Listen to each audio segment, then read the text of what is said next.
அப்படி நேயர் வணக்கம். இன்று நம்முடன் ஐயா ரவீந்திரன் சார் வணக்கம் சார். வணக்கம் சார். நீங்கள் அடிக்கடியும் சொல்லிட்டு இருப்பீங்க, நான் கூட இல்லைன்னு ஆர்கியூ பண்ணிட்டு இருப்பேன். விஜய் 234 தொகுதியில் கேண்டிடேட் போட மாட்டேன் நீங்கள் ஸ்ட்ராங் சொல்லுவீங்க.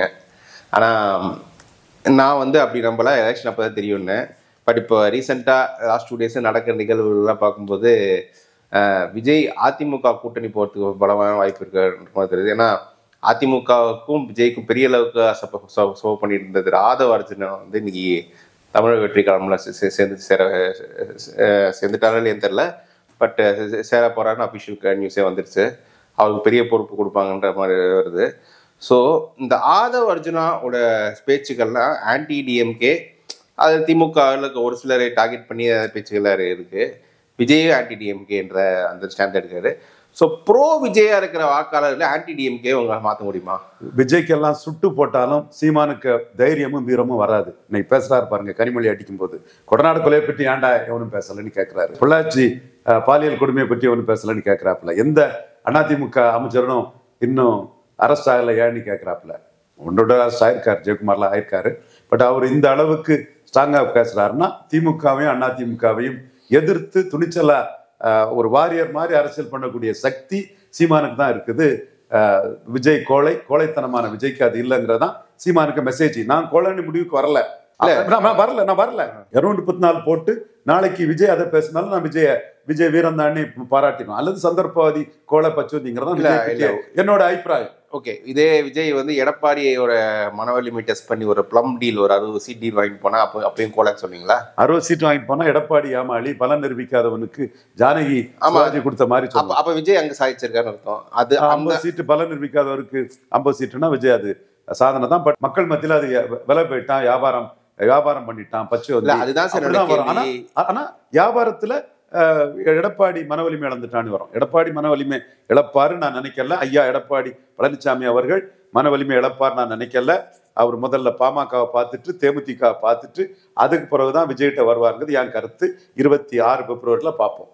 சரி, ஓகே. ஏன்னா இப்பவே நிறைய சோர்ஸ் தகவல் விஜய் இந்த ஆந்திரா ஃபார்முலா தவறான ஒரு கம்பேரிசன் தான். ஆந்திரா ஃபார்முலானா சொல்றேன். சீமான சீஃப் மினிஸ்டர் கேண்டிடேட் ஆட்டு 2014 பவன் கல்யாண் பிரச்சாரம் பண்ண மாதிரி விஜய் பண்ணணும். ஜான் ஆரோக்கியசாமி அதுக்கு தான் முயற்சி பண்ணுவாரு. அதுக்குள்ள சான்ஸ் ரூல்ட் அவுட் இல்லை சார். ஜான் ஆரோக்கியசாமியே இங்க இருக்காரு இல்லையான்னு தெரியல. அவரை மாத்திட்டு தான் இப்போ ஆதவ அர்ஜுனா அவரை போட்டிருக்காங்கன்ற மாதிரி தகவல் வருது. அதுக்காக ஜான் ஆரோக்கியசாமியை ஃபுல்லா தேய்ச்சிட மாட்டாங்கல்ல. ஒரு கூட இருந்தவர் இவ்வளவு நாள் ஒர்க் பண்ணவரை உள்ள விட்டா அதுலயும் சிக்கல்கள் சிரமங்கள்லாம் இருக்குது இல்ல. தெரியல. இப்ப திமுக சுனில அனுப்பி வச்ச சுனில் எவ்வளவுக்குள்ள மோசமா திமுக இது பண்ணாரு. அந்த அளவுக்கு சுனில் உள்ள இருந்து 40% நெருக்கிட்டாரு. கடைசியா எனக்கும் சுனிலுக்கும் அந்த இடஒதுக்கீடு மேட்டர்ல தானே ஜாதிவாரி கணக்கெடுப்பு இல்லாம இடஒதுக்கீடு இந்த சமூகங்களுக்கு எல்லாம் பண்றது அநீதி, உங்களுக்கு எல்லாம் பாவம் பிடிக்க முடியாதுன்னு நான் தகராறு பண்ணிட்டு தானே அதுல அவங்களுக்கு அந்த இடத்துக்குள்ள எனக்கு அவங்களுக்கு கருத்து வேறுபாடு சரி, ஓகே. இப்போ விஜய் இதுக்கு வந்தோன்னா இப்போ இந்த ஆதவ அர்ஜுனா இப்போ விஜய் கிட்ட சேர்றதுல விஜய்க்கு என்ன பெனிஃபிட்? ஆதவ அர்ஜுனா நல்ல மார்க்கெட்டிங் உள்ளவர், நல்ல மீடியா கான்டாக்ட் உள்ளவர், சில நிறுவனங்களை நடத்துறாரு, அவருடைய எம்ப்ளாயிஸ் இருக்கிறாப்புல. இப்ப ஜானு கிட்ட அந்த இன்ஃப்ராஸ்ட்ரக்சர்ஸ் கிடையாது. நம்ம நண்பர் தான் அவரு. அன்புமணிக்கு 5.5 எடுத்து கொடுத்தது ஜானுக்கு சாதனை. 5.5 தான் பாமக லிவ்லியா ஓடுறாங்க. அந்த மாதிரி தமாகவோ மதிமுகவோ சாதிக்க முடியல. ஜான் அதில் சாதிச்சாரு. பட் அன்புமணியை ஜெயிக்க வைக்க முடியல. அது என்ன பொலிட்டிக்ஸ் நடந்தோம், என்ன நடந்துன்னு மனிதநீதிக்கு மனிதநீதி ரவீந்திரன் துரைசாமிக்கு அறிவு, ஆற்றல், அவரோட கான்டாக்ட்லாம் எவ்வளவு இருந்து எங்க டாக்டர் ஐயாவுக்கு தெரியும். அது வேற விஷயம் விட்டுருங்க. 2014 பிஜேபியோட கூட்டணி போயிருக்கின்றது நீங்க தான் பேசி பிஸ்கெட் பண்ணி விட்டீங்க. எனிவே அந்த 5.5 எடுத்தது ஜான் ஆரோக்கியசாமிக்கு ஒரு சாதனை தான். இப்போ ஆதவ அர்ஜுனா பொறுத்த அளவுல ஜான் ஆரோக்கியசாமிக்கு இம்பார்ட்டன்ஸ் குறைஞ்சிரும். அடி வாங்கிட மாட்டாரு சார். அவங்க வெளியே அனுப்பிட்டாங்கன்ற மாதிரி தகவல் வருது. நீங்க இல்ல வச்சுப்பாங்கன்னு சொல்றீங்க. அப்ப வச்சுக்கிட்டாலும் டம்மியா அந்த மாதிரி டம்மியான போஸ்ட் ஜான் ஆரோக்கியசாமி அக்செப்ட் பண்ணிப்பாருன்றது செகண்டரி போஸ்ட் இல்லையா. அவரு அட்வைசர் கேம்பெயினர் மாதிரி தானே. அட்வைசராவே இவர் வரும்போது அப்புறம் அங்க அந்த ரோலுக்கு வேற யார் இருப்பாங்க? விஜய்க்கு பொலிட்டிக்கல் என்ட்ரிக்கு இடமே இல்லாத போது சீமான் விஜய் பற்றி பேசினது விஜய்க்கு பெரிய பிளஸ். அது ஜான் ஆரோக்கியசாமி தான் அந்த இடத்துக்குள்ள நின்னாரு. அது நமக்கும் ஜான் ஆரோக்கியசாமிக்கும் அதுல கருத்து வேறுபாடுகள் இருந்தாலும் ஜான் ஆரோக்கியசாமி தான் அதுக்கு விஜய்க்கு ஹெல்ப்ஃபுல்லா இருந்தாரு. அதை நம்ம மறந்துட முடியாது. ஸோ விஜயும் ஜான் ஆரோக்கியசாமியை உடனே ஜெட்டிசன் பண்ணிட மாட்டார். சினிமா நடிகர்கள் ரொம்ப ஒன்றும் தடா லடியெல்லாம் எடுக்க மாட்டாங்க. சினிமா ஃபிலிமில் தான் அவங்க ஹீரோவாக நிற்பாங்க. மற்றபடி அவங்க ஹீரோவாக இருக்கக்கூடிய நடிகர்களே ரொம்ப கம்மின்னு பல கதாநாயகிகள்கிட்ட நாம பேசிட்டு இருக்கும்போது அந்த கதாநாயகிகள் அந்த ஹீரோவா எவன் நிற்பான் எவங்கெல்லாம் கோலாங்கிற கதையை நம்மகிட்ட சொல்லியிருக்கிறாங்க. அப்போ அந்த இடத்துக்குள்ள நடிகர்கள் எல்லாம் உடனே பெரிய ஹீரோவான்னு எடுத்தங்கொழுத்தெல்லாம் பண்ணிட மாட்டாங்க. ஜானா ரவிசாமி ஒரு பக்கம் இருக்கும். இப்போ ஆதவ அர்ஜுனா வந்து அவர் கிளைம் பண்ணுறது, சோஷியல் மீடியா நிறைய பேர் கிளைம் பண்ணுறது, விசிகா ஓரளவு லாஸ்ட் 3 இயர்ஸில் பயங்கர ஆக்டிவாக கிரவுண்ட்லேயும் ஓரளவுக்கு தெரிஞ்சு ஜானா ரவிசாமியோட கிரவுண்ட் ஒர்க் கொஞ்சம் நிறைய இருக்குது அப்படின்ற மாதிரி. ஸோ விசிகால இருந்து ஒரு செக்ஷன் ஆஃப் சப்போர்ட் பேஸ் அவர்கள் விஜய்க்கு ட்ரான்ஸ்ஃபர் பண்ண முடியுமா? ஆதவ அர்ஜுனாவுக்கும் எனக்கும் வந்து 2026 கருத்தியல்ல மோதல் தான். அவர் அடிச்சு நொறுக்கிறது தான் கருத்தியல்ல மோதல் தான். தனிப்பட்ட முறையில் ஆதவ அர்ஜுனாவோட திறமைகள் கெப்பாசிட்டியை நான் வந்து குறைச்சி மதிப்பிட மாட்டேன். அவரோட நோக்கம் வேற, என் நோக்கம் வேற, ரெண்டும் எதிரெதிர்த்து செயல இருக்குது. அதை நான் அடிச்சிருவேன், நான் ஜெயிப்பேன், அது வேற விஷயம். ஆனால் அவருக்கு கெப்பாசிட்டியும் அவருக்கு திறமையும் நான் குறைச்சி மதிப்பிட மாட்டேன். நெட்வொர்க் வச்சிருக்கிறாரு, திறமை இருக்குது, மீடியாவில் பெரிய கான்டாக்ட் இருக்கு, விடுதலை சிறுத்தைகளுக்கு ஒரு பெரிய பூஸ்டர் கொடுத்துருக்கிறாரு. விடுதலை சிறுத்தைகள் இருந்து ஒரு ஆள் எடுப்பாரா மாட்டாராங்கிறது விஜய் திருமாவளவன் பைக்க விரும்புறாரா இல்லையாங்கிறத பொறுத்து தான் இருக்கு. இல்லை, அவர் திருமாவளவன் பைக்கலையே. ஸ்டார்டிங்லேருந்தே திருமாவளவன் எங்களோட வந்தால் நல்லா இருக்கும். அந்த அம்பேத்கர் புக் ரிலீஸ் ஃபங்க்ஷனுக்கு திருமாவளவன் அதுதான் பிரச்சனை. திருமாவளவன் நீ என்ன சீஃப் மினிஸ்டரா சொல்லு, நான் வாராங்கிறாரு. அதுதான் பிரச்சனை. குமுத ரிப்போர்ட்டர்ல டிக்கடித்த விஜய் சீமான் துணை முதல்வர் போது நம்ம எல்லாம் கொதிச்சிட்டோம். பலம் நிரூபிக்காதவன் சீரோவா என்னவான்னு தெரியாது. சசிகலா தீபா ஜெயக்குமாரி 0% ஆளு, அவரு சிஎம்மா இதுன்னா நம்ம அதெல்லாம் உடனே தான் சீமான் டக்குன்னு தம்பி ஒன்னா என் பின்னாடி வரட்டுன்னு சொல்லி அது அந்த மேட்டர் க்ளோஸ் ஆச்சுல்ல. அதே மாதிரி தான் யார் சிஎம்ங்கிறதுல தான் விஜய் திருமாவளவன் மேட்டரும் க்ளோஸ் ஆச்சு. அப்போ நீங்க திருமாவளவன் வந்து விஜய் சிஎம்மா சொல்லி வர்றதுக்கு தயார் இல்லை சார். எங்க அண்ணன் ரஜினிகாந்துக்குள்ள வேல்யூல வந்து 10ல் 1 இவங்களுக்கு இருக்குமா சார்? அவரை எல்லாரும் மதிச்சது எங்க, இவரை மதிக்கிறது எங்க சார்? சும்மா பொறாமையிலையும் காழ்ப்புணர்ச்சியிலையும் திராவிட இயக்கம்னு சொல்லக்கூடியவன் தான் ஒப்ராளத்துல எங்க அண்ணன் ரஜினிகாந்துக்கு ஸ்டேச்சரை உணராம விஜயை பற்றி பேசுறது. அப்படிதான் ஜான் ஆரோக்கியசாமியும் மாட்டிக்கிட்டாரு, திணறிட்டாரு. எல்லாத்துக்கும் அம்மாவா இருந்த ஒரு அம்மா இழந்து போது அழுத மாதிரி எல்லாத்துக்கும் அந்த மாதிரி ஒருத்தன் அழுதானா, அந்த கதை தான் சார். எங்க அண்ணன் ரஜினிகாந்த மோடி வந்து பார்க்கறதுக்கும் ஒருத்தர் மோடியை போய் காத்து கிடந்து பார்க்கறதுக்கும் உள்ள வித்தியாசம் தெரியாதவங்க. அந்த இடம் முதல்ல சீமான்கிட்ட பல்ப் வாங்கினாங்க, அடுத்தால வந்து திருமாவளவன்கிட்டையும் பல்ப் வாங்கிட்டாப்புல. இப்போ ஆதவ அர்ஜுனா என்ன பண்றாருன்னா ஆர்கனைஸ் பண்ணி 214க்கும் கேண்டிடேட் தயார் பண்றாரா? அது புஷி ஆனந்தை விட ஆதவ அர்ஜுனா வந்து அதை கொஞ்சம் கெப்பாசிட்டியா பண்ணுவாரோங்கிற ஒரு எண்ண ஓட்டம் எனக்கு இருக்குது. பட் புஷி ஆனந்தை மீறி அது எப்படி பண்ண முடியுங்கிறதும் ஒரு சந்தேகம் இருக்குது. ஆதவ அர்ஜுனாவுக்கு அந்த ஆர்கனைசிங் கெப்பாசிட்டி இருக்கலாம், கொஞ்சம் கெப்பாசிட்டி உள்ள ஆள் மாதிரி தான் ஆதவ அர்ஜுனா தெரிகிறாரு. அதுல விஜய் என்ன முடிவு எடுக்கிறாரு சார்? நீங்க அது இன்னொரு பாசிபிலிட்டியை நீங்க சொல்ல மாட்டீங்க. எடப்பாடியை கன்வின்ஸ் பண்ணி 50 சீட் வாங்கி கொடுத்துட்டாருன்னா ஆதவ அர்ஜுனா எடப்பாடியை கன்வின்ஸ் பண்ணி பண்ற முயற்சியில 10 சீட்டுக்கு மேல தரமாட்டேன் ரவீந்திர சாமி சொல்றாரு. இதுக்கு மேல சீட்டு கொடுத்தா எடப்பாடிக்கே பலகீனம், உங்களுக்குள்ள சீட்டை தான் கொடுக்கணும், ஒருத்தர் கையில வராத சீட்டை எப்படி டிரான்ஸ்ஃபர் பண்ண முடியும்? சிவாஜி ஜானை மாதிரி பூட்ட கேஸ் ஆயிரம்னு ரவீந்திர சாமி சொல்றாரு. 50 இல்லப்பா 15 அவர் சொல்லிட்டாருன்னா எடப்பாடி சார் அவருக்கு இப்ப கூட்டணி கட்சிக்கே வழி இல்லாம கட்சிக்காரெல்லாம் கூட்டணி வரும்னு சொல்லி நம்பிக்கைகள் உட்காரச்சிருக்காரு. ஸோ அப்போ அப்படி இருக்கும்போது ஒரு பெரிய ஃபோர்ஸ். நீங்க ஆந்திரா மாடல்ல நீங்க சீமான விஜய்ன்னு சொல்றீங்க. இல்ல சீமான விஜய் நான் சீட்டே சொல்லல, சீமான விஜய் பிரச்சாரம் பண்ணக்கூடிய சூழ்நிலை வரும். ஜான் ஆரோக்கியசாமி அதை கேப்பபிளா பண்ணக்கூடிய கெப்பாசிட்டி ஜான் ஆரோக்கியசாமி. ஓகே, நீங்க இந்த ஆந்திரா மாடல் சொன்ன அவர் ஒரு ஆந்திரா மாடல் சொல்லி நான் சந்திரபாபு நாயுடு விஜய் பவன் கல்யாண் அந்த மாதிரி அது தவறான உதாரணம் தான், அது ஒத்துக்கிறேன். அது அதைத்தான் நான் சொல்றேன். பவன் கல்யாண் முதல்ல பிரச்சாரம் தான் பண்ணாரு, அது சீமானுக்கு பண்றதுக்கு வாய்ப்பு வந்துடும். ஜான் ஆரோக்கியசாமியா ஆதவ அர்ஜுனா ரெட்டியான்னு சொல்லும் போது ஜானா ரெட்டியான்னு அது பிரச்சனை வரலாம். அப்படியே போட்டு எல்லாமே அப்படியே போட்டுப்பா. அவர் 24 ஆந்திராவுக்கு வரும். நீங்க 2014 சொல்றீங்க, 24 ஆந்திரால வந்து நான் முதலமைச்சர் விஜய் துணை முதலமைச்சர் அது வந்து பவன் கல்யாண் வந்து பலத்தை நிரூபிச்சு. அது ஓகே, தவறான உதாரணம் தான், அது நான் மறுக்கல. பட் விஜயை பெருசா காட்டி ஒரு என்ன இப்ப கூட்டணிக்கு யாருமே இல்லாத ஒரு சிச்சுவேஷன்ல எடப்பாடி இந்த விஷயம் செய்யலாம்ல. ரெண்டு டிஃபரன்ஸ். நாயுடு ஆதவ அர்ஜுனாக்கு ரிசோர்சஸ் நல்லா இருக்கு, உங்களுக்கே தெரியும். ஒரு எலெக்ஷன் அப்ப அந்த ரிசோர்சஸ் வந்து எடப்பாடிக்கு ரொம்ப தேவைப்படும், அதுக்காக கொடுக்கலாம்ல. இல்ல அது எடப்பாடி நான் அண்டர்ஸ்டிமேட் பண்ணல. இதுவரை எந்த பேரத்திலையும் எடப்பாடி விழல. நான் நடராஜனை நாம சசிகலா தரப்பு அடிச்சோம்னா அவங்க விட்டா மோடிக்கு எதிராக இன்டர்நேஷனல் லெவலில் பொலிட்டிக்ஸ் பண்ணுவாங்க, இந்தியன் லெவலில் பொலிட்டிக்ஸ் பண்ணுவாங்க, பெரிய பொலிட்டிக்ஸ் பண்ணுவாங்க. ஏன் நம்ம தம்பி சீமான் கூட தமிழ் தேசியம்னு நடராஜன் 5 லட்சம் ரூபா நடராஜன் கொடுத்து அந்த முள்ளிவாய்க்கால் முற்றத்துக்கு கொடுக்க சொன்னாதான் சீமானே பேசியிருந்தாரு. அப்போ அவங்க வெரி பவர்ஃபுல்ங்கிறனால அண்டர் எஸ்டிமேட் பண்ணாம தான் மோடி கிட்ட அவங்கள சொல்லி நம்ம அடிச்சோம் ஜெயித்தோம். அதே மாதிரி எடப்பாடி ஐயாவை நம்ம அண்டர் எஸ்டிமேட் பண்ணல. இதுவரை எந்த பேரத்திலையும் அவர் ஐயா விழல.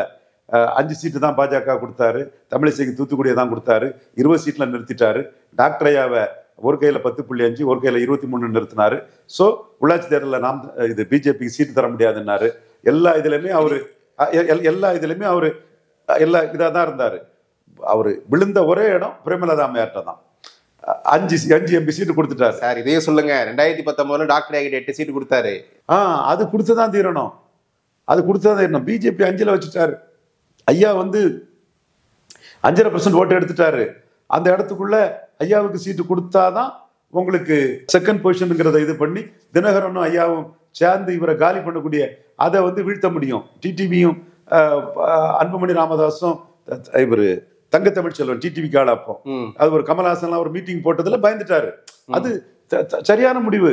ஓகே, இப்போவும் நாங்க தனிச்சு போறோம் பொசிஷனை காட்டி இவர் சீட் வாங்கி கொடுக்கலாம்ல. பலம் நிரூபிக்காத விஜய்க்கு நான் தனிச்சு போறேன். இப்ப மறுக்க வரல.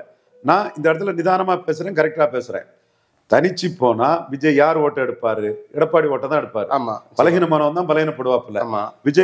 விஜயால சீமான் ஓட்டெல்லாம் டச் பண்ண முடியாது. இப்பவே சீமான் விஜய் வந்து ஒரு கோளை நான் வீரங்கிற அளவுக்கு என்னாலதான் திமுக அண்ணா திமுக அடிச்சு நிற்க முடியும்டா, நான் வீரண்டா, பிறப்பிலே வீரண்டான்னு சீமான் கடுமையா போயிட்டு இருக்கிறாரு. ஸோ அந்த ஓட்டை விஜயால டச் பண்ண முடியாது. அண்ணா திமுக ஓட்டையும் டச் பண்ண முடியாது. எடப்பாடி ஓட்டை தான் டச் பண்ணுவாப்புல. அப்போ எடப்பாடியோட ஓட்டு எவ்வளவு பாதிக்குமோ அதுக்கு தக்கன எடப்பாடி சீட்டு கொடுக்கலாம். எடப்பாடி ஓட்டு எவ்வளவு பாதிக்குமோ அதுக்கு தக்க அந்த நம்பர்ல விஜய்க்கு சாட்டிஸ்பேக்ஷன் இல்லைன்னா 234 தான் விஜய் போனோம். அப்ப நானும் வீரன் தாண்டா, நானும் கரேஜியஸ் பர்சன் தாண்டி 234 விஜய் போறாரா? சிம்பிளுங்க. எடப்பாடிக்கு மன வலிமையும் விஜய்க்கு மன வலிமையும் பொறுத்தது. நம்ம ஏன் நம்ம விருப்ப சொல்லல. எடப்பாடிக்கு வில் போறையும் விஜய்க்கு வில் போறையும் சார். இன்னைக்கு நீங்க அதிமுக பொதுக்குழுல பாத்தீங்கன்னா டாப் 2 எல்லா தலைவர்களும் கூட்டணி அமைவரும், கூட்டணி மெகா கூட்டணி அமைப்போம், மெகா கூட்டணியிலேயே இருக்காங்க. யாரும் 2016 ஜெயலலிதா நம்ம 234 தனிச்சு நிற்போம் யாரும் சொல்லலை, எடப்பாடி உட்பட. அப்படின்ற போது கூட்டணிக்கு இன்னைக்கு அதிமுக என்ன ஆப்ஷனு? ஒன்று பிஜேபி கிட்ட போனோம், இல்லைன்னா இங்க வரணும். நாம் தமிழ் எக்ஸ்பெரிமெண்ட் அது ஒர்க் அவுட் ஆகுதுன்னு அவருக்கே தெரிஞ்சிருச்சு. தமிழர் தான் இப்ப அடிக்காங்களா கொடநாட்டு கொலையை பற்றி அவரால் அடிக்கிறார். தமிழக மக்களே போல்டானவன் விஜய் கோலை, சீமான் தான் திமுக அண்ணா திமுக அடிக்கிறான்னு சாதாரண மக்களே சீமான் போல்டான ஆளியா இன்னும் பாராட்டுறாங்களே.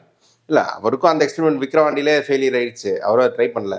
இப்போ வந்து இந்த 2 ஆப்ஷன்ல அவர் ஏதோ ஒன்று எடுத்தான்னு தெரியணும். இப்போ பாஜக வேண்டான்னு உறுதியா இருக்கு, எனக்கு விஜய் முன்னாடி இல்லை சீமான் முன்னாடி போய் தான் தெரியணும். மோடி அந்த இவரோட கூட்டணி போறதுக்கு நிற்கிறாரா பாஜகவில்? சார் உங்களுக்கு தெரியாது இல்லை, பாஜகவில் ஒரு லாபி வந்து கூட்டணிக்கு இன்னும் முயற்சிட்டு இருக்கு. ஒரு லாபி தானேங்க. அப்போ சீட் தகராறு தானே அது முடிஞ்சுது. உள்ளாட்சி தேர்தலும் சீட்டு தகராறுல தானே முடிஞ்சுது. பிஜேபி லாபி பலதும் ஒர்க் பண்ணுவாங்க. அவர் தலைவர் ஆறாரு, இவர் தலைவர் ஆறாரு, இது ஸ்ரீதர் வெம்பு தலைவர் ஆகிறாரு, நயனா நாயந்திரன் தலைவர் ஆகிறாரு, வானதி ஆகிறாரு, தமிழிசை ஆகிறாரு, சரத்குமார் ஆகிறாருன்னு அது நேஷனல் பார்ட்டியில் ஓடிட்டு தான் இருக்கும். அது நம்ம மறுக்க முடியாது. வெளிப்படையாகவே நயனா நாயந்திரன் கூட்டணியை பற்றி பேசினாரு. பட் மோடி என்ன ஃபீல் பண்ணுவாருங்கிறத தான் நான் பார்க்குறேன். என்னோட கருத்து மோடி வந்து 2026 கூட்டணியை வந்து பெருசாக நினைக்க மாட்டார். கூட்டணிங்கிறது வந்து 29ல் பார்த்துக்கலாம், பார்லிமெண்ட்டுக்கு பார்த்துக்கலாங்கிறத நான் சொல்கிறேன். என்றாலும் தார்மீகமாக நீங்கள் கேள்வி கேட்குறது உங்களுக்கு உரிமை இருக்குது. நயனார் ஓப்பனாக பேசுகிறாரு, ப்ரொஃபஸர் சீனிவாசன் பிஜேபி ஆட்சின்னு சொல்ல மாட்டாருன்னு சொல்லும்போது அது கேட்கலாம். பட் அந்த ஆப்ஷனை எடப்பாடியே விரும்பலை. அந்த ஆப்ஷன் கிட்ட நெருங்கும் விரும்பாத போது அவருக்கு வேற என்ன ஆப்ஷன் இருக்கு? இல்ல விரும்பி அவர் போனாலும் சீட் தகராறுல அது முடியும். சரி, உள்ளாட்சி தேர்தல் சீட்டு தகராறுல தான் முடிஞ்சது. 2% ஒருத்தான இடங்களை தான் கொடுப்பாரு ஐயா எடப்பாடி பழனிசாமி. 5% கேட்டாரு அண்ணாமலை. 5% கொடுக்கலாங்கிற மாதிரி பன்னீர் நினைச்சாரு. எடப்பாடி முடியாதுன்னு சேலத்துக்கு கிளம்பி போயிட்டாரு. கடைசியா வந்து 5% அண்ணாமலை நிரூபிச்சு காட்டினாரு. அப்போ கூட நான் சீமானோட அண்ணாமலை பாஜக தான் வருவாங்கன்னு நான் ப்ரெடிக்ட் பண்ணியிருந்தேன். அதற்கு பிறகு மக்களவை தேர்தல் வந்து 12 சீட்டு அண்ணாமலை கேட்டாரு. எடப்பாடி 6 சீட்டுக்கு மேல போக மாட்டேன்னாரு. ஸோ அந்த இடத்துக்குள்ளேயும் வந்து சீட்டு தகராறுல தான் அது முடிஞ்சுது. இப்பவும் அங்க சீட்டு தகராறு இருக்குது. அண்ணாமலை வந்து சின்ன கட்சியில நாங்க 18% என்டிஏ, 20-18, 20-18, 10-9, 100-90, 110-99 பாரு. அதுக்கும் எடப்பாடி அது சம்மதிக்க மாட்டாரு. ஸோ அதுக்குள்ள பாசிபிலிட்டிஸ் வெரி வெரி பிளீக். ஓகேங்க, அப்படி பாசிபிலிட்டிஸ் பிளீக்கா இருக்கும்போது அவருக்கு வேற என்ன ஆப்ஷன் இருக்கு? வேற என்ன ஆப்ஷன்னா என்டிஏல இருந்து ராமதாஸை வெளியெடுக்க பார்ப்பாரு. அது சூப்பர் ஃப்ளோஸ், உங்களுக்கே தெரியும். வின்னபிலிட்டிக்கு அது தேவைன்னு நினைக்கலாம். அவரு சூப்பர் ஃப்ளோஸ்னால வின்னபிலிட்டிக்கு தேவைன்னு. Okay, winnability okay.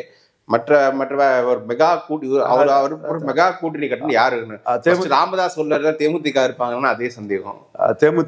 தேமுதிகாவை ரீட்டைன் பண்ண தான் பார்ப்பாரு. ரெண்டு பேரும் பலம் நிரூபிச்சவங்க. பலம் நிரூபிக்காத விஜய்க்கு என்ன முக்கியத்துவம் கொடுப்பாரு? அதான் $1 மில்லியன் கொஸ்டின். பலம் நிரூபிக்காத விஜய்க்கு ரசிகர் பலத்துக்கு ஒரு 3 சீட்டு, பிரச்சார பலத்துக்கு ஒரு 3 சீட்டு, வெள்ளாளருக்கு ஒரு 3 சீட்டு, கிறிஸ்தவருக்கு ஒரு 3 சீட்டு, 12 சீட்டு கொடுக்கலாம். அடையாள அரசியலுக்கு இந்த 12க்கு மேல கொடுத்தா அது எடப்பாடிக்கே பாதிக்காதா? சார் நான் அவர் கிளைம் பண்ற 8% ஓட்டு 10% ஓட்டு அது கையில வந்தாதானே 8% ஓட்டு. கற்பனை ஓட்டுக்கு சீட்டு கொடுக்க முடியாது இல்லையா? இப்ப எடப்பாடிட்ட இருக்க 20.4 அவர் கையில இருக்குது. நீங்க விஜய் 100 கிளைம் பண்ணலாம், அது கிளைம் தான் சார். இப்ப சீமான் 8.2ங்கிறது ரியாலிட்டி.